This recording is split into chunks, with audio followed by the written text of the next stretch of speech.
fans, your boy Owen. We're back with Tony Bellew, the bomber, for our monthly update in the world of boxing. How have you been, Tony? You looking well? Cracking on, mate. I'm doing okay. Enjoying the boxing. Yeah. Enjoying the football a lot more. So yeah, life's good as an Evertonian. Yeah. Got a point off the Arsenal. Yes. I'm an Arsenal, so yeah. Oof. In general terms, a fair result. I suppose the penalty was a little bit controversial, but wasn't it? Really? Yeah, I mean, it's a bit of a silly one, if I'm being totally honest. But if you get that, you're made up. If he goes against you, you're furious. So it's one of them things. Really good game. Arsenal on the top side.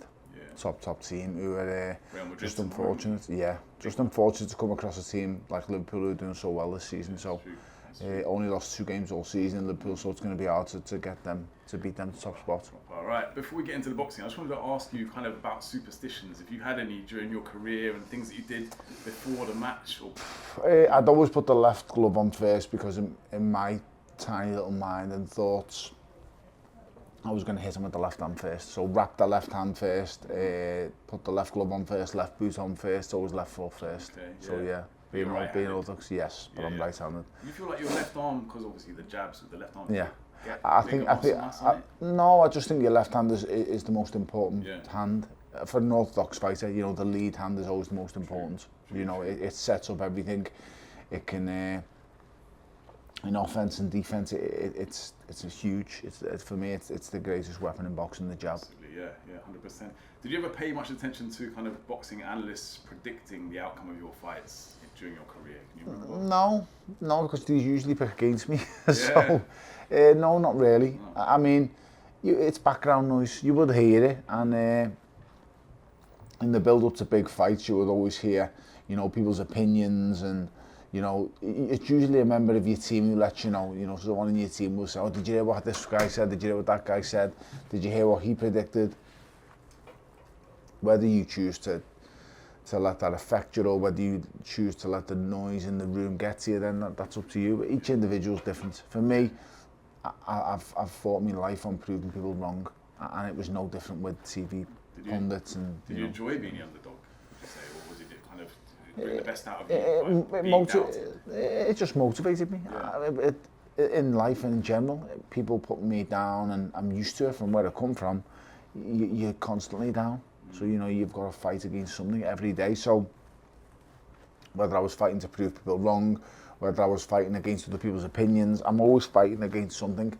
I think when everything's going for you, it's at that stage then where you have to worry a little bit. You know, you need your detractors, you need your haters, whatever you want to call them. Yeah. They help motivate you. If you've got people who don't like you and got people who don't agree with or don't like what you're doing, then you know you're going to find most of the time you're doing something right. Because people don't like success. That's just most of your career you were doing a lot. Yeah, that's just a cold hard fact. I mean, people don't like success, and I think your success lets people know what they could have been and should have been had they put the work in like you did. Other people's success, you know, targets other lesser people's inadequacies. Right. Whereas for me, someone like me, I was always striving. I didn't care what anyone else was doing. You know, what you're good for you. I'm happy for you, but I'm doing what I'm doing, and whatever I'm doing, that's all I'm focused on. That's all I care about. I didn't have time to focus on anyone else. Yeah, fair enough. Someone that had success at the weekend, David Adelaide. Yeah. Controversially so once again, kind of, but you know, Jamie TKV gave a good account of himself. But what did you make of the stoppage and the way that it kind of materialised? I thought it was a decent fight. I thought it was bubbling up. I thought KTV was getting stronger as the rounds went on, but I thought David Adelaide always looked the puncher in the fight. Yeah. I thought, you know, I'm all for, you know, punching on the break and stuff like that. It's wrong, and the referee says break, you're supposed to break, but the first rule we all learn in professional boxing is quite simple: defend yourself at all times. All times, yeah. And under no 100%. Until there's a referee in between you, that's the only time. And even then, I would be aware. Your eyes should never leave your opponent. No. Even if you're in a clinch. The ref didn't get in the middle of them. He didn't. Well, there was a couple of incidents on the weekend. There was the one where he knocks the hand away, and the boy is open to a shot then. That's been going on for decades in boxing. Referees freeing up each fighter's hands at certain times. No, it's nothing new. So, and this punching on the break's nothing new. Yeah. So, we're going over old ground, but I think for David Adelaide, excuse me, No problem. for David Adelaide, I think it's kind of a lesson learned, because I think he'll have felt the same was done to him by Fabio Wardley. Yes, yeah. A couple of years back. And while I'm not saying anyone's right or wrong here. It's quite simple. Just listen and adhere to the rules. Protect yourself at all times, and you won't go far wrong. So KTB, without sounding too harsh, has probably only got himself to blame. A bit naive there. Yeah, definitely, and that'll come with experience. He's a good fighter. He's a big, strong boy, but a little bit naive and a little bit green. Now it's gone full circle. Now David Adelaide's got Fabio Wardley's British Heavyweight Championship, isn't he? Which He has. vacated. He has, but I just think the water started to deepen now.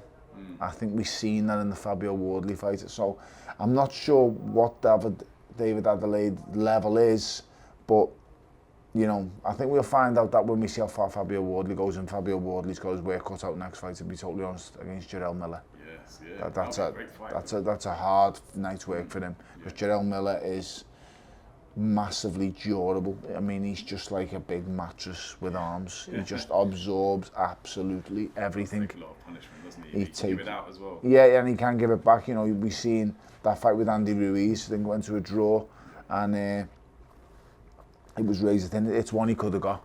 Some people had Jarrell Miller win and some people had Andy Ruiz win, but either way, it's a really close contest, and Andy Ruiz is a top-class fighter. Well, yeah, a word there about Jarrell Miller. Like we said, he's getting it's a final eliminator, I believe. Yeah. So, but the fact that he's, been popped 3 times for heads, how does that make you feel? And how is this a reality in boxing in 2025 that he's getting this shot? I just think when he failed for what he failed for, now listen, I'm not condoning any drug cheats, because anyone cheating for steroid and performance enhancing drugs should be banned for life. I've said this and I'll stand by it. People fail for things over the counter. I believe they should have a slap on the wrist and be told and taught about how, important nutrition is in boxing. But someone who's taken, when Jarrell Miller failed that drug test to fight Anthony Joshua, he was one molecule off being the Incredible Hulk.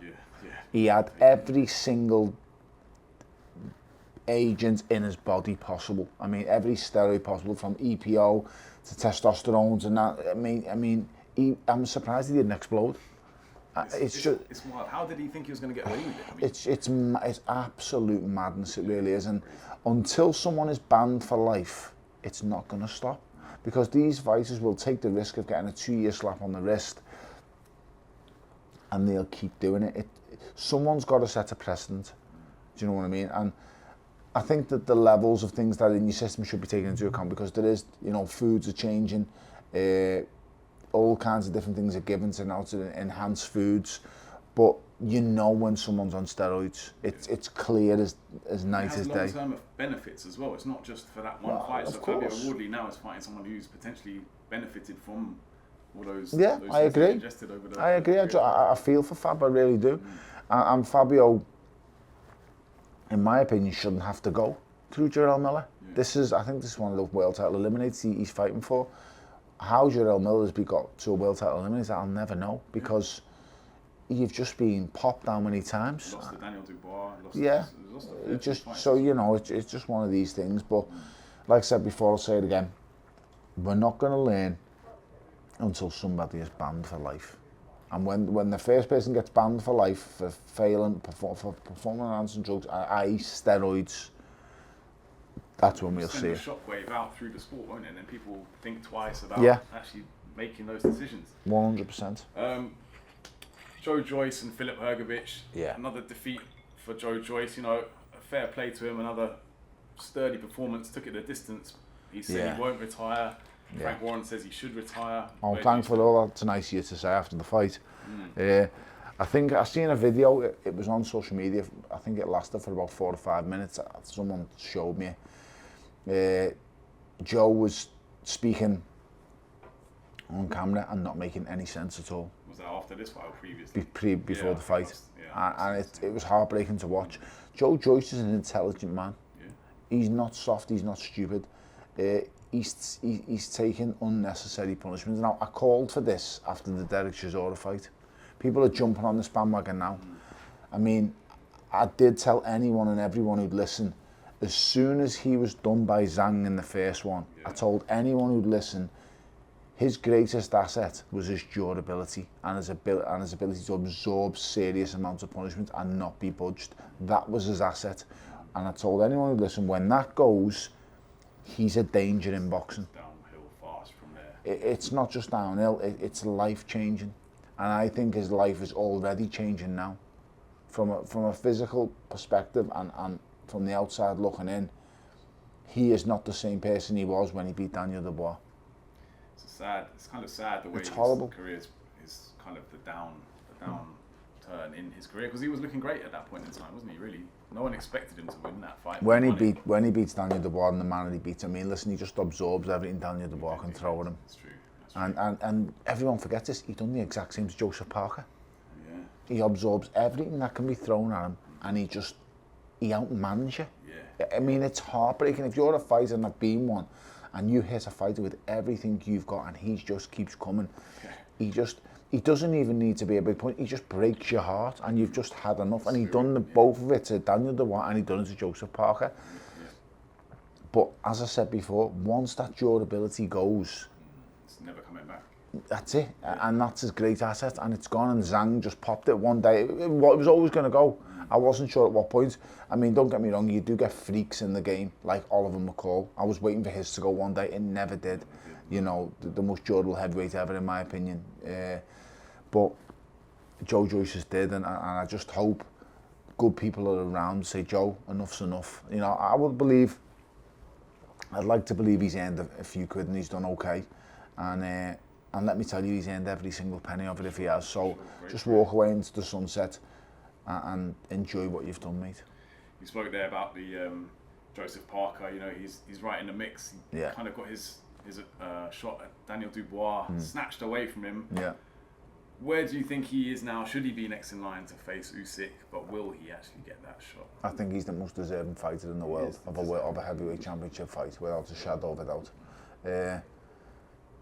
I can't. I mean, I think he's even more deserving than Daniel Dubois. Had he have not, if Joseph Parker was British, it would have been Joseph Parker and Anthony Joshua in Wembley. It wouldn't have been Daniel Dubois, because against him being New Zealand. It does, of course it does, because you know, although he's a big name, I just think they're overlooking him, and he's being unfairly treated. He fought bogeyman after bogeyman after bogeyman, and he was written off time after time after time.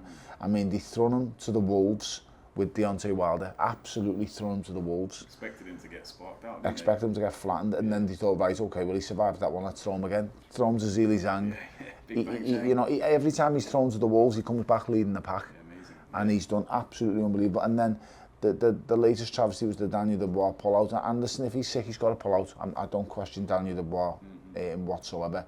But he didn't have to take on another bogeyman in Martin Bakole, who no one wanted to go near. You know, we've heard about him, he's the greatest sparring expert on the planet, and he's absolutely smashed the life out of every single person walking on the planet in sparring. But I think we soon realised, and he's soon seen, that everything's different with 10-ounce gloves on and no head guards on. So, but I think Martin Bakole will be back. I do think he'll still feature in and amongst the heavyweights, but the blueprints there know how to do him. Yeah. And Joseph Parker once again has shown us that. Probably see Bakole in better shape next time we see him in the ring. Yeah, that wasn't pleasing to see that. I mean, I understand why he's done it. You know, it's a last-minute call. He's a heavyweight, doesn't have to make weight. But if you genuinely believe you're going to win, go for it. But you can't genuinely believe you're going to beat a man who's been in fight shape. He's been in the camp for 12 weeks, and then you're going to turn up on 3 or 4 days' notice, and you're, what was he, 300 pounds plus? Which just, it's not a good look, mate. Staying down under with Jai Opetaia, you know, great fighter with so much potential. Do you think he has what it takes to move up to heavyweight, assuming he continues on his current path at cruiserweight? Well, he's the best cruiserweight in the world, hands down. No, I don't think he's big enough for the heavyweights. I think he's good enough, but I don't think he's big enough. So you wouldn't advise him to take the risk? If he's to face Alexander Usyk, he's not going to beat him, but he'd give him a good fight. He'll give him a very good fight. His aggression will be his downfall at heavyweight. At cruiserweight, he can be the monster. He can be the beast who walks you down and pounds you and works you away. At heavyweight, you can't do that. You ain't walking no one down. Because these guys are 19, 20 stone. And believe you me, you're going to feel every single time you walk in, if they don't hit you with a punch, you're going to feel the weight of them.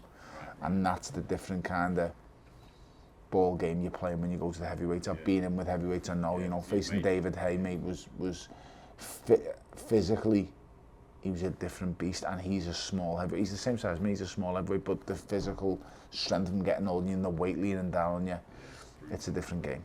Quick one about UFC President Dana White. You know, he's launching the new boxing league. Have you heard about it? There's less weight divisions. It's kind of a different, it's kind of shake up boxing. What's your take on Dana White's boxing? I think he's trying to use a format similar to the UFC.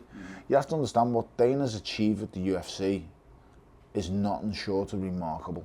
I'm a mixed martial arts fan. I've been watching and studying mixed martial arts since the days of Mark Kerr and Mark Coleman. There's the documentary out there for those who've never seen it called The Smashing Machine. That will tell you everything you need to know about mixed martial arts and the UFC when it starts building up and focuses on it. I also was watching it and loving it when The Ultimate Fighter got put on, and then watching it when, you know, people miss what actually made and saved the UFC. It was Stephan Bonner and Forrest Griffin. Oh yeah, you told us. This is the fight that it's the greatest fight in UFC history that I've ever seen. These fellas absolutely smashed the life out of each other, and they done it on Spike TV, and it just blew up from there. Overnight, it exploded. This fight was this fight changed mixed martial arts in the UFC.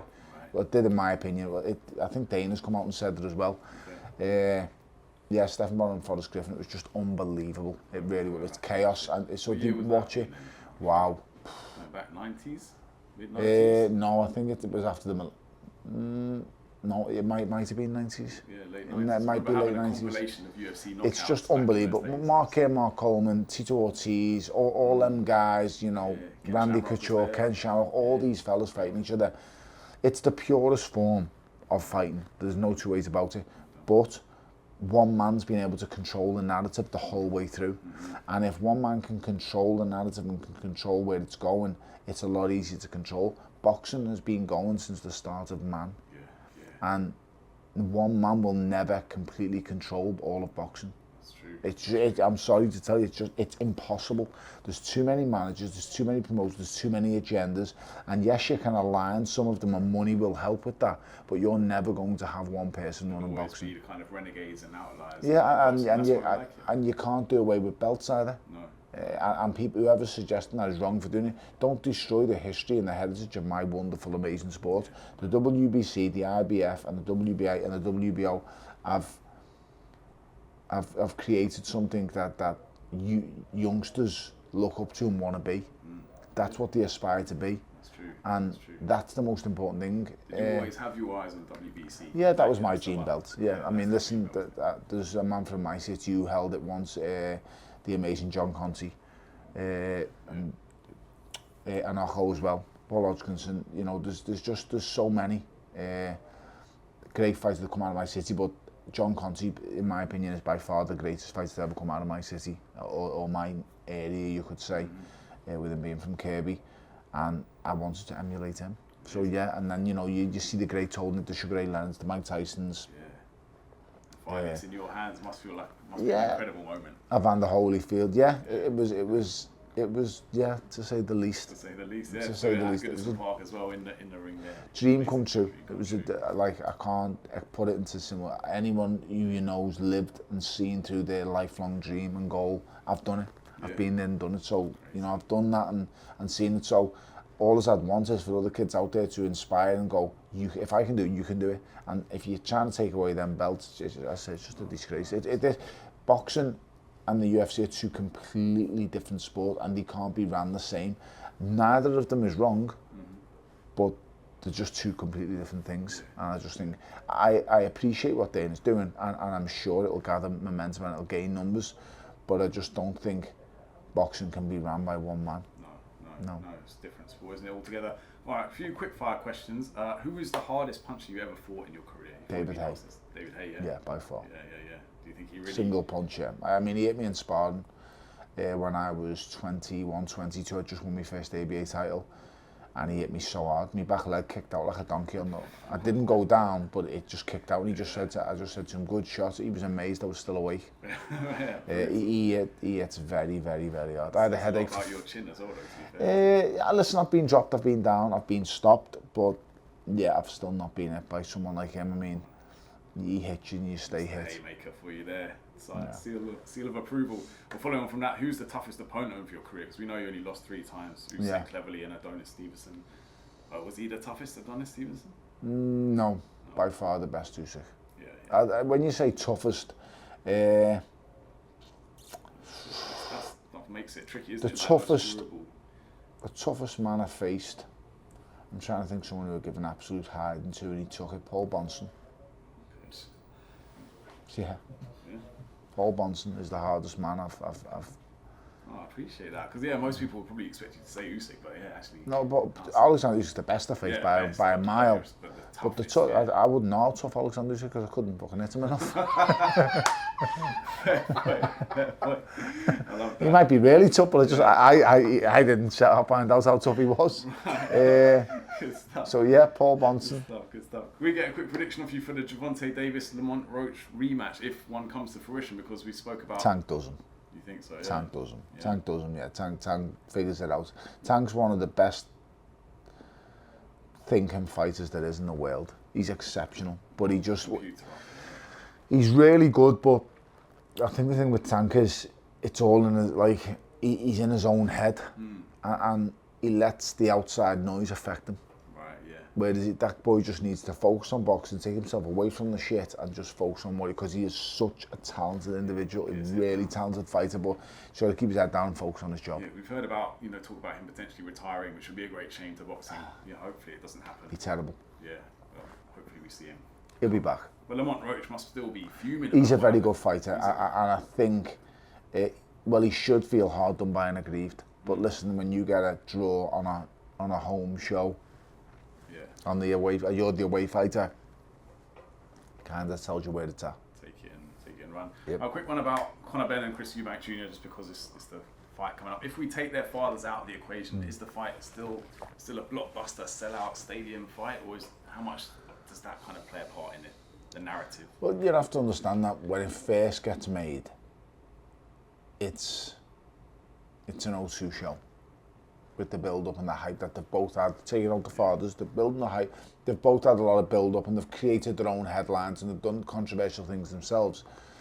But the rematch is a different level. It's captured the public's imagination. You've got grandmothers talking about it. Women in bingo halls are talking about it. Especially after the egg slap. Then that makes the news and, the likes of Piers Morgan talking about it on his show on a daily basis. It's astronomical. I mean, this stadium holds 85,000 people. I think it holds 75 maybe, or whatever it is. There's 135,000 people on a waiting list for tickets. Yeah, massive demand. It's astronomical. I didn't realise how big it was until I was on my way home after the first presser, and I thought to myself, this is big. And then after that press, I thought, okay, this is ginormous. This is just ridiculous. It's out of proportion now. It is, but I think that's a good thing. I think it's great for British boxing. It's great for the rivalry. It's great for the promoters involved. It leaves British boxing in a really healthy place. Yeah, it's great to see. About £100,000 fine for Chris Eubank for the egg slap. Is that a bit harsh? Need to see where that's going. Yeah, I've heard about it's going to ex-fighters funds. Well, I'm one of thousands upon thousands of ex-fighters. I've never heard a single peep from the board since I retired. The only thing I've heard them call is call me for, are you going to renew your manager's licence? Can you pay us please as soon as possible? Straight there. And it's just I'm not a big fan of the board don't do enough for the former fighters. They really don't. And there's many more like me. I know Paul Smith spoke out about it and said, where's the money go? We only, as former, there should be more former fighters on the board. Right. The board is aging rapidly, and it needs a few younger, fresher faces in there. I think, and that's not me asking to, because I couldn't think of anything worse or more boring than my time is taken up as it is, mate. I'm busy enough, but get some younger faces on that board. Get some former fighters on that board who understand and know what it's like in this modern day being a fighter. Makes sense, doesn't it? Because it's tired and it's washed and it's lacking. Yeah, wise words. Hopefully that does happen. Fingers But I think crossed. that's enough for this month. Just keeping it brief, but we'll be back soon.